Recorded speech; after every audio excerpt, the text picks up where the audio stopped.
Hello, everybody, and welcome back. We are the Jocks of All Trades podcast. I'm Brad, and I'm by myself tonight, but that's okay. We are still going to bring you all of our fun sports information like we do. Just might be in a little hurried fashion. I know I'm not here at our usual time. I thought I'd do something a little early. Um, so we're going to get started here in just a second. Sorry. Okay, let's hop right into the buzz. Hey guys, Matt Rule was fired, and now the Panthers are listening to trade offers for Christian McCaffrey. What do the Panthers do now? I think at this point, for me, you just need to have a fire sale. It started today. Shortly before this, Robbie Anderson was sent to the Cardinals for a couple picks. Yeah, that's kind of where you need to be. You were still paying Cam Newton. You got Sam Darnold. You got Baker Mayfield. You got literally so much confusion going on at the quarterback position. I think, and you got Matt Corral too. I think to address that in the future, you just need to just do a whole owner change, everything change. The Panthers have not been good since Cam Newton, and I'm not talking about the Cam Newton that had a resurgence recently. I'm talking about that Cam Newton going up against Peyton Manning. That's how old we're talking. Like, it's been a while since the Panthers have been up there and been competitive. Christian McCaffrey's great. I think he is a fantastic talent. I think he deals with a lot of injuries. I think moving him would be a lot easier than trying to figure out what to do with him in the future. So sorry, Panthers. That's kind of tough to deal with. Hopefully that kind of gets sorted out for you. Let's go to the Broncos. Listen, a lot of people were saying early that this is a Super Bowl contender. This is the team that's going to just power through and knock everybody out. And now they got Russell Wilson, and they've got such a good offense and a young defense. And Russell Wilson kind of sucks. Let's just be completely honest there. He kind of sucks.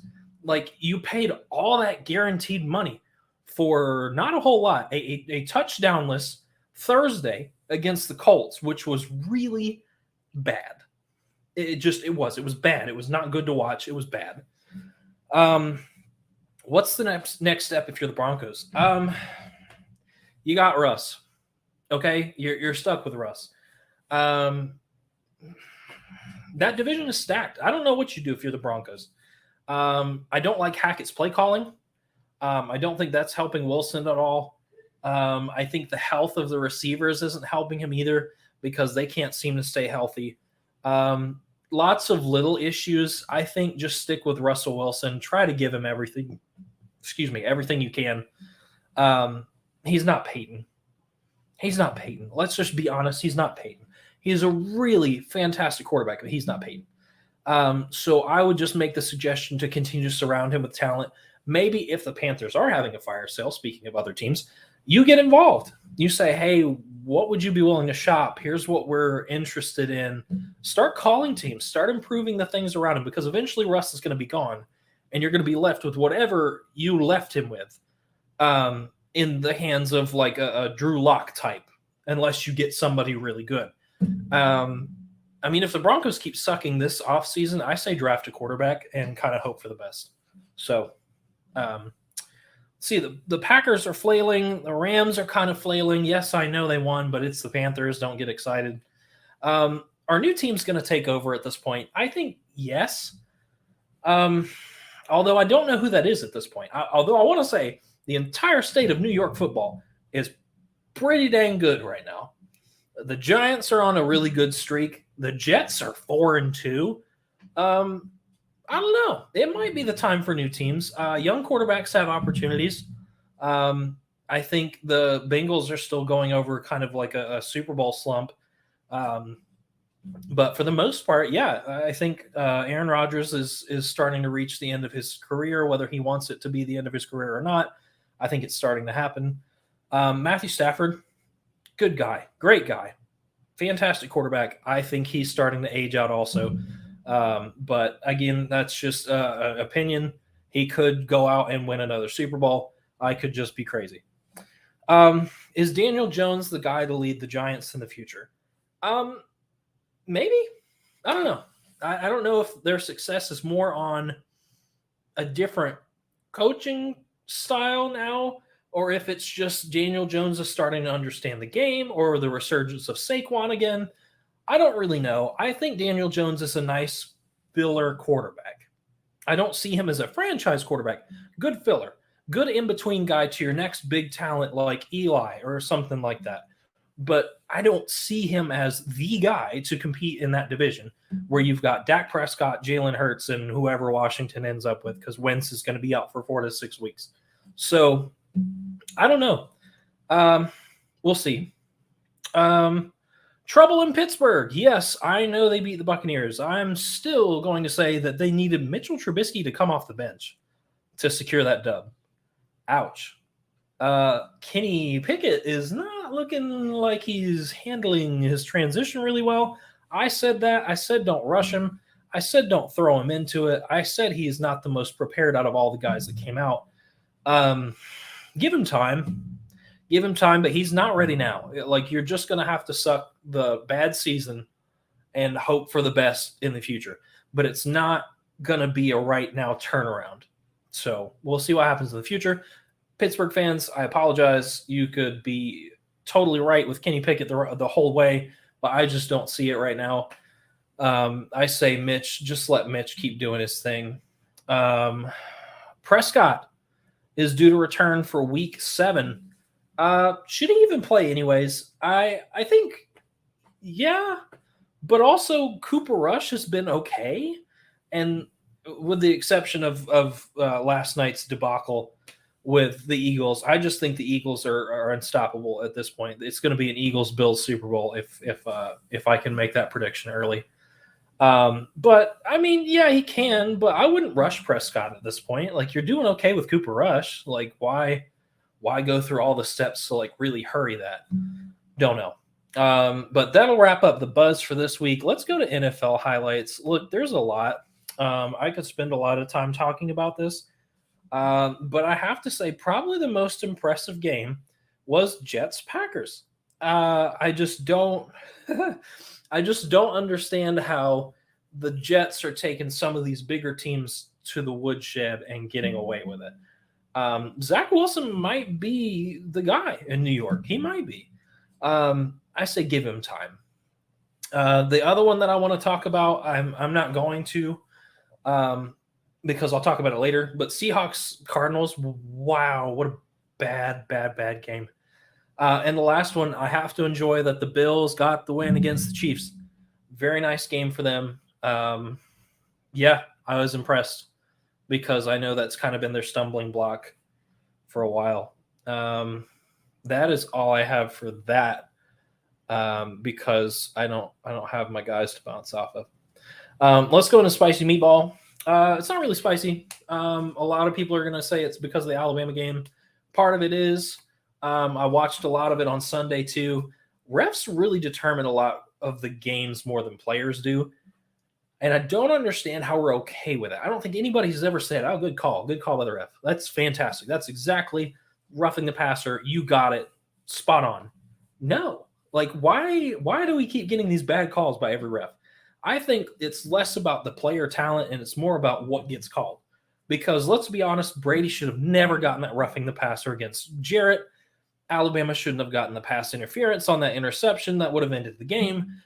There's a lot of things. There's really a lot.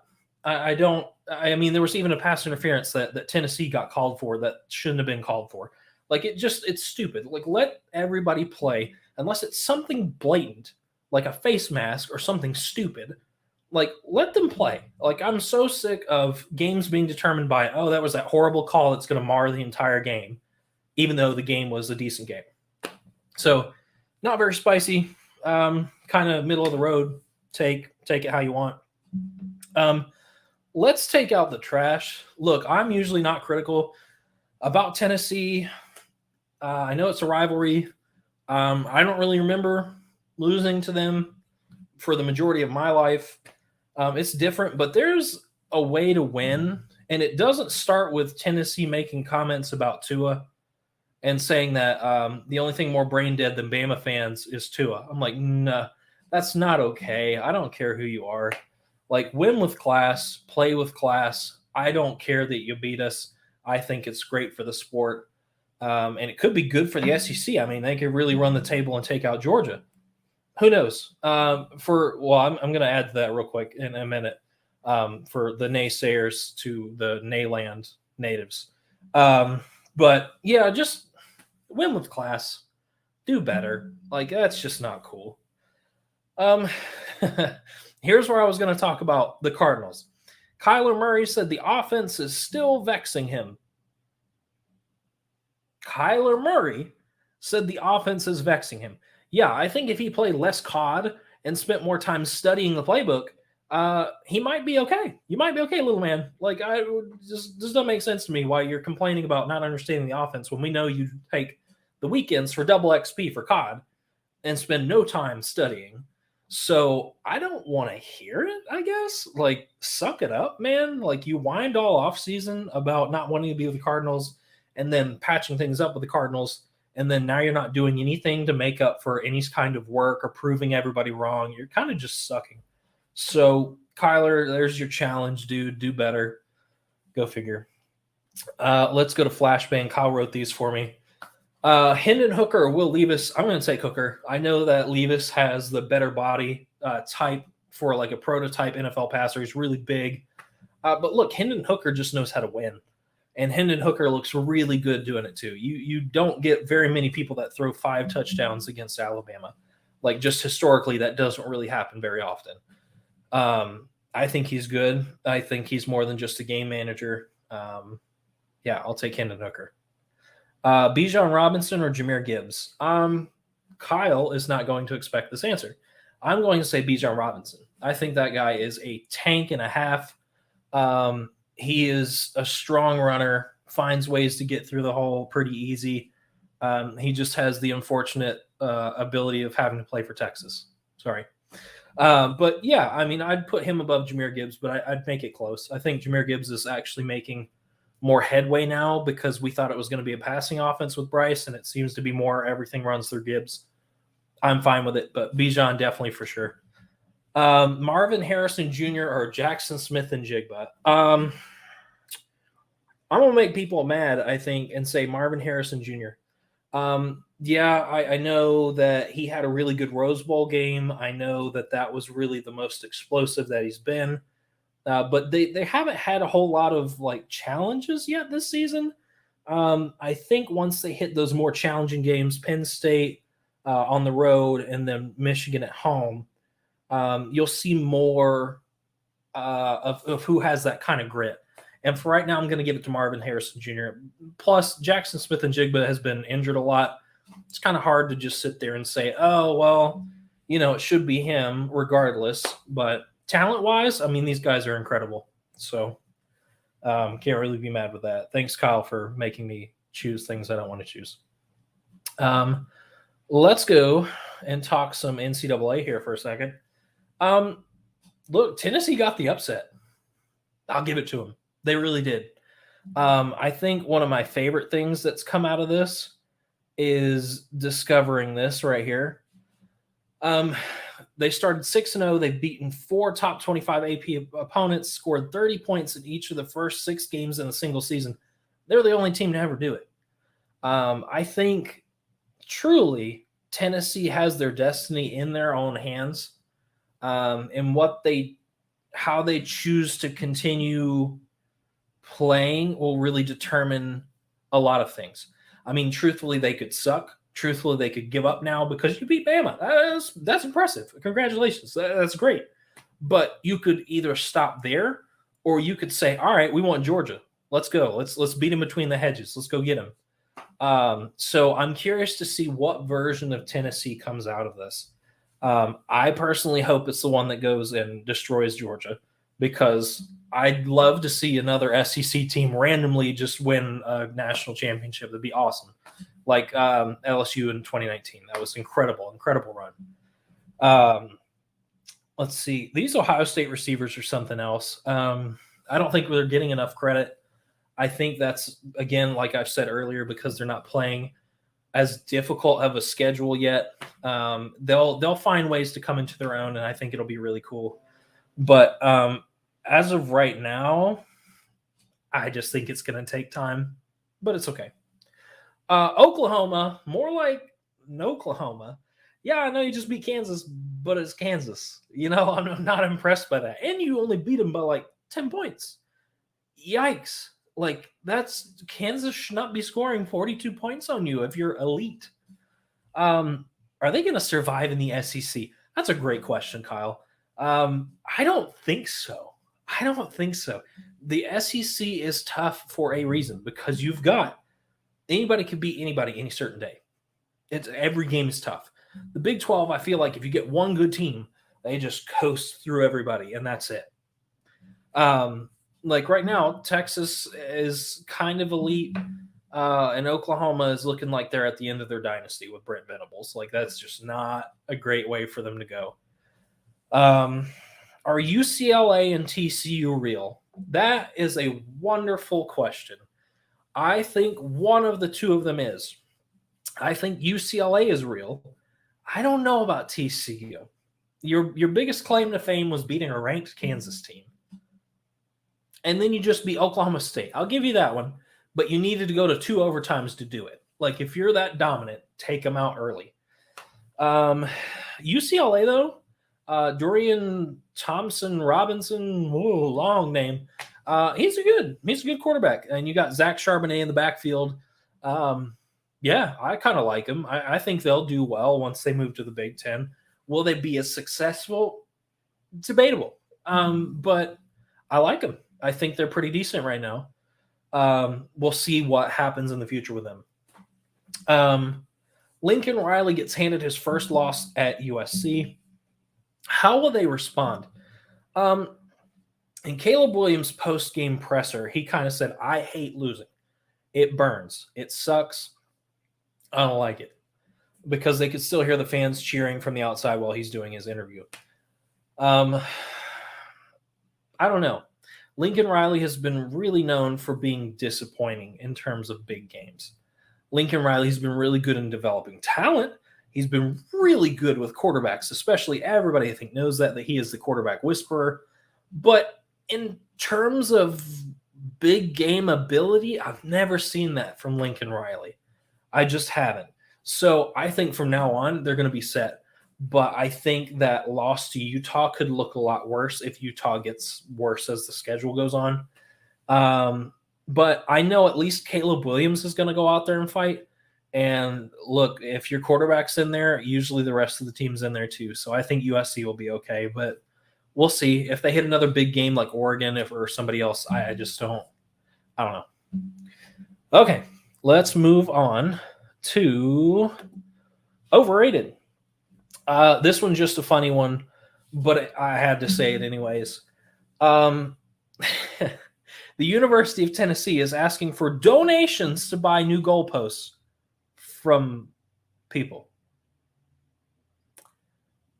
Look, I will never claim I know how a university works, but I do know a whole lot of money be moving through them universities. You got enough money. Don't ask for donations from fans. Like, yes, fans took it down. Yes, fans got rid of the goalposts. But really, you got money. Chill out. Relax. It's not that big of a deal. Let's go into our last segment for the evening, which will be Jock, Paper, Scissors. I'm going to go ahead and pull the first one that Kyle had written. It is Baker Mayfield, Sam Darnold, or Josh Rosen. Ooh, Jock, Paper, Scissors. I got to pick one. Ooh. Can I pick none of them and redraft? Sorry. I'd take Baker. He's not elite by any standard, but he's been more successful than Sam and Josh Rosen put together. I don't like it, but I mean, that's kind of what I'd take given the options. The second one is Josh Allen, Lamar Jackson, or Kyler Murray. I hate him for this one because it's kind of tied for me. Kyler, cut him, bench him, whatever. I don't care. Overrated. But Josh Allen and Lamar Jackson, that's hard. It depends on what you want from a quarterback. I'll take Josh Allen. he's got that dog in him. Like, he really does. I think he's masterful at being a leader. I think he's done a lot of good things with the Bills of all teams. The Ravens have always been good. Lamar is very good. But I just think Josh Allen takes that edge if you're looking for a leader. And in terms of being a passer, he's just a monster. So I guess I'll take Josh Allen. Thank you for making me not pick my quarterback, Kyle. That's awful. Anyways, thanks for hanging out with us. Short little episode, but I'm glad you're here. And like, subscribe, share, tell us what you want us to talk about, and we'll see you next week. Bye, guys.